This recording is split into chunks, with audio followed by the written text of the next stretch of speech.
I will now give the floor to each head of the delegation with pleasure and interest. But after the speech of our three distinguished guests, let me literally say a few words about what we have gathered for, about what we are discussing today.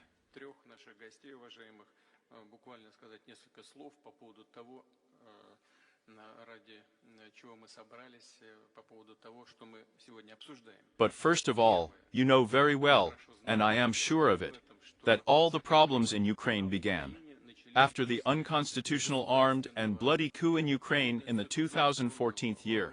This coup was supported by Western sponsors.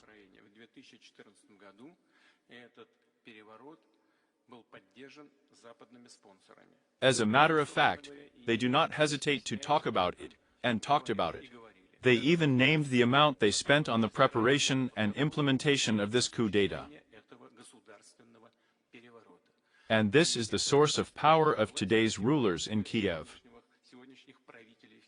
Coup d'etat.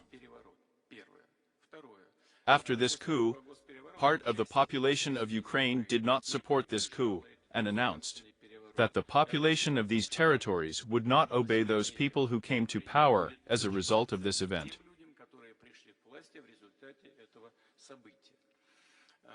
Russia had to support these people, bearing in mind our historical ties with the territories, and cultural and linguistic ties with the people who live in these territories. For a long time, we have sought to restore the situation in Ukraine by peaceful means. If you have heard, you have probably heard something about it. Signed the relevant agreements between the warring parties in the capital of Belarus in Minsk. Thus, the so-called Minsk settlement process began. As it turned out, Western countries, and those in power in Kiev, we are in the department just by the nose. Then, they announced almost publicly that they would not adhere to our peace agreements, and actually withdrew from this peace process.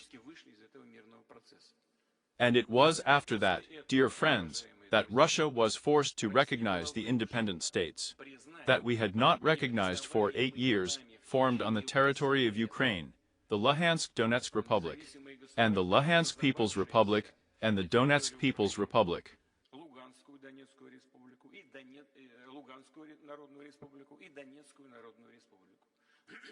Now I turn to the international legal side of this case. Question: we had the right to recognize the independence of these territories in full accordance with the UN Charter. We had the right to do so because, guided by the relevant articles of the UN Charter, these territories had the right to declare their independence. So we have the right to recognize them. And we did it. And then, having signed a treaty of friendship and cooperation with them, we, in full accordance with the UN Charter, had the right to provide this assistance because the Kiev regime made repeated attempts to solve this problem by armed means, and, in fact, began hostilities in the 2014 year, using aircraft and tanks against these civilians and artillery.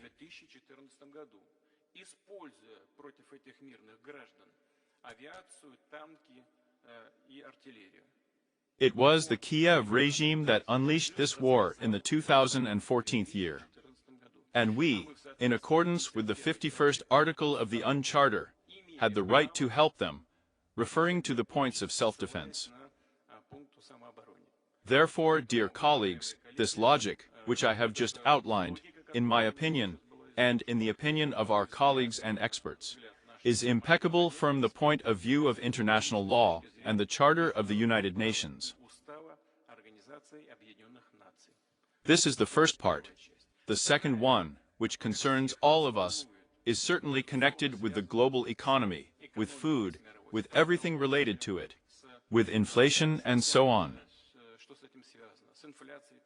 I would like to draw your attention to the fact that the crisis in the world food market is by no means a consequence of Russia's special military operation in Ukraine.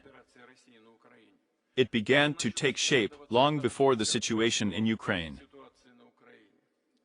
and it arose as a result of the fact that Western countries, both the United States and European countries, began to engage in unjustified, economically unjustified emissions in order to solve their problems associated with the epidemic of coronavirus infection.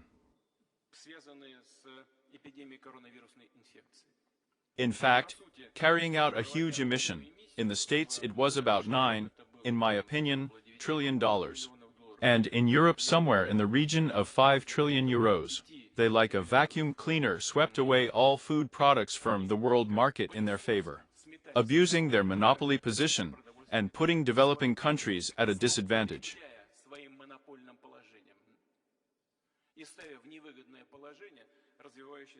I won't go into details, but this, as we say, is a medical fact, an obvious thing.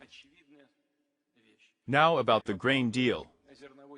Yes, of course, we understand that no matter what problems associated with the conflict on Ukrainian territory, and then the conflict between Russia and Ukraine, developing countries, including African countries that need food, should not suffer. We do not believe that the supply of Ukrainian grain to world markets solves the problem of poverty and hunger. No, it's not. Nevertheless, we met the proposals of Mr. Guterres, the UN Secretary General, and did everything to ensure, as he said at the time, the supply of Ukrainian grain primarily to the poorest countries in Africa.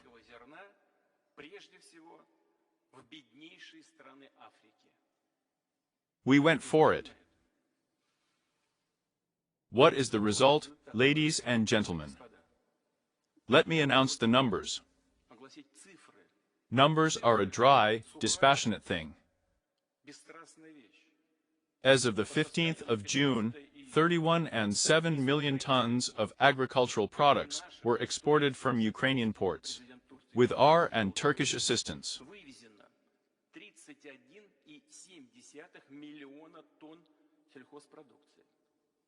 31.7 million tons.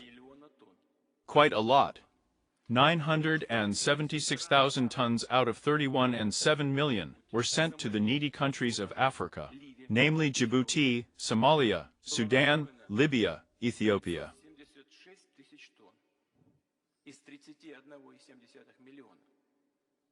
This, ladies and gentlemen, dear friends, is only 3.1%.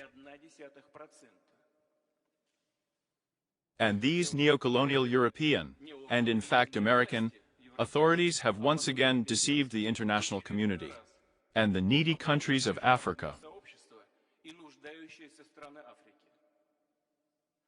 31.75 million tons were exported, and only 3% went to countries in need in Africa. Isn't that cheating?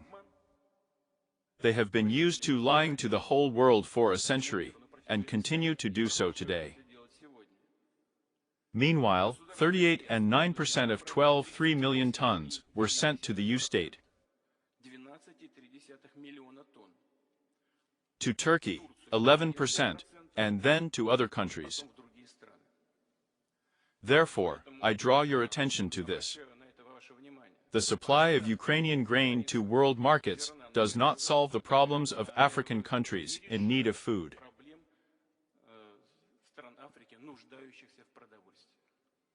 I'll come back to that now.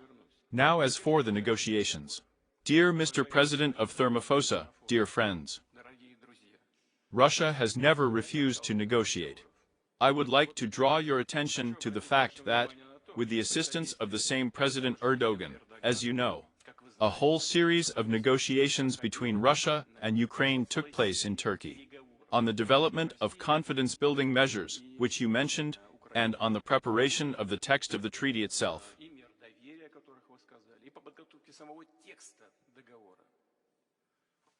This contract, we did not agree with the Ukrainian side that it would be confidential.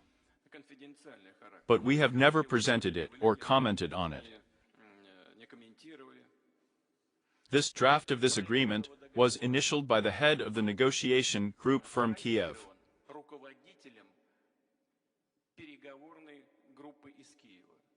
He put his signature there. Here it is. He is. It is called the Treaty on Permanent Neutrality and Guarantees of Ukraine's Security. It is about the guarantees that you have mentioned, dear friend, the President of the Republic of South Africa, 18 articles. Moreover, there is also an appendix to it. I'm not even going to talk about it now. They concern both the armed forces and other things. Everything is spelled out to the units of military equipment and to the personnel of the armed forces. This is a document. It is initialed by the Kiev delegation. The signature is worth it.